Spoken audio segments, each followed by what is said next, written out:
Olá, turma, boa tarde. Essa é a nossa videoaula da sequência 6, é a nossa última videoaula da sequência 5. Tá? A aula é prevista para dia 3 de maio, segunda-feira. Para essa data, temos apenas atividades de matemática. Nós vamos falar aqui sobre composição dos números, primeiro falando do material dourado. Tá? Maria lembrou que na escola ela aprendeu a compor os números usando o material dourado. Veja como é fácil. Então, no material dourado nós temos o cubo grande. O cubo grande ele vale 1000, né? Ou é 1 milhar. 1 milhar que equivale a 10 centenas, que também equivale a 100 dezenas ou 1000 unidades. Então, vale 1000 aqui, é o cubo grande. Temos a placa ela equivale a uma centena, né? Que é igual a 10 dezenas ou 100 unidades, é a placa. Nós temos a barra vale 10, é uma dezena ou 10 unidades. E o cubinho pequenininho que vale apenas uma unidade. Ok? Então, para formar um número 1235, por exemplo, Maria disse que precisa de um cubo para formar o 1000, duas placas para formar o 200, 3 barras para formar o 30 e 5 cubinhos para formar o 5. Então, um cubo, 2 barras, 3 barras, 5 cubinhos. Então, ela tem 1000 mais 200 mais 30 mais 5. Então, ela formou o número 1235. Com essa ideia aí, né, com base nessa ideia, nessas informações, vocês vão compor os números representados aqui embaixo com material dourado. Então, nesse primeiro aqui, eu tenho 2 cubos, 3 plaquinhas, 5 barrinhas e 3 cubinhos. Que número que formou aqui?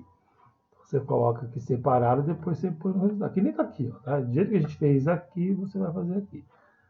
Aqui ó, é um cubo, uma plaquinha, 2 barrinhas e 6 cubinhos. Aqui são 3 cubos grandes, 6 barrinhas. Aqui nós temos 1, 2, 3, 4, 5, 6, 7 barrinhas. Aqui é plaquinhas, né? São 6 plaquinhas, 7 barrinhas e 9 cubinhos. Aí que número que você vai formar. Então, nesses 3 aqui, você vai compor um número representado lá pelo material dourado. Ok? Aí sim, depois nós temos o ábaco, né? A gente fala aqui também que a gente pode compor números usando o ábaco e representá-los lá no quadro de classes e ordens. Ó. Então, também é possível representar o número usando o ábaco. Observe. Então, o ábaco é esse objeto aqui, né? Ele tem as hastes, né? Ele pode ter mais hastes, aqui só tem 4, ele tem a unidade, a dezena, a centena e a unidade de milhar, mas ele pode ter as outras ordens aqui, ele pode ter dezena de milhar, ele pode ter centena de milhar, então pode ser um ábaco maior. Esse só vai até a unidade de milhar. Então, essa primeira haste aqui, ó, é o U, né? Representa a unidade. A segunda haste aqui representa a dezena. A terceira haste, as centenas, e a quarta haste, a unidade de milhar. Eu posso representar o número pelo ábaco como? Colocando fichinhas em cada uma das hastes, ó, que aparece na atividade lá. Ó. No ábaco, colocamos as pedrinhas ou as fichas em cada haste para representar o valor de cada ordem. A quantidade máxima de cada haste é de 9 pedrinhas ou 9 fichinhas. Observe o número representado no ábaco abaixo e responda as questões. Então aqui eu tenho 1, 2, 3, 4, 5, 6, 7 fichinhas na unidade. Eu tenho uma fichinha na dezena. Eu tenho 4 fichinhas na centena e tenho 3 fichinhas lá na unidade de milhar. Então, com base nessa imagem aqui, a gente pergunta, ó, qual é o número que está representado aqui? Que número que a gente consegue compor com essa representação? Qual é o valor das unidades apenas desse número? Né? Aí você tem uma pergunta que pode ser duas respostas. Você pode pensar que é só uma unidade ou o número todo. O número todo também é a quantidade de unidades. Né? Qual é o valor das dezenas? Qual é o valor das centenas? E qual é o valor da unidade de milhar? Aqui você vai representar o valor de cada uma das ordens lá, usando a ideia do ábaco. Também podemos usar o quadro de classes e ordens para representar o número, né? Então, nós temos lá a última coluna é a unidade de milhar, a penúltima, né, é a dezena, depois a centena, depois unidade de milhar, que é a unidade simples. Eu falo unidade de milhar, né, que é a unidade simples. Depois vem a unidade de milhar, dezena de milhar e centena de milhar. São as ordens, né? Então, a primeira ordem aqui é a unidade simples. Segunda ordem é a dezena simples. Terceira ordem é a centena simples. Por quê? Porque eu estou aqui na classe das unidades simples. A quarta ordem é a unidade de milhar. Quinta ordem, dezena de milhar. E sexta ordem, centena de milhar, porque eu estou na classe dos milhares. Próxima classe aqui seria a classe dos milhões. Aí teria unidade de milhão, centena de milhão, dezena de milhão. Depois bilhão, depois trilhão. E isso é infinito, tá? Como a numeração ela não tem fim, então essa classe de ordens, esse quadro de ordens e classes também não teria fim. Mas para a nossa atividade aqui, a gente está trabalhando no máximo aqui até a quarta ou quinta ordem, né?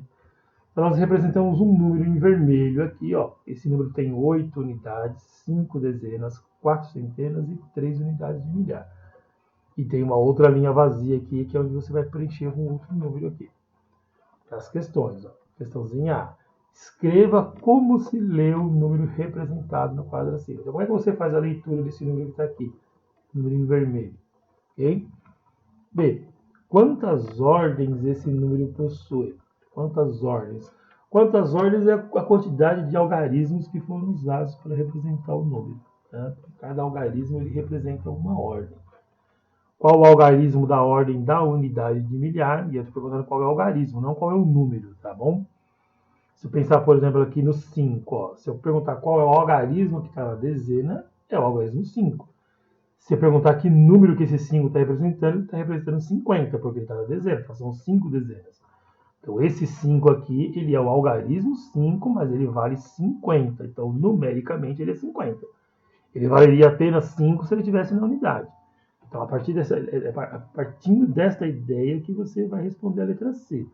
Qual o algarismo que está na unidade de milhar? Não é o valor dele, sim que algarismo que é.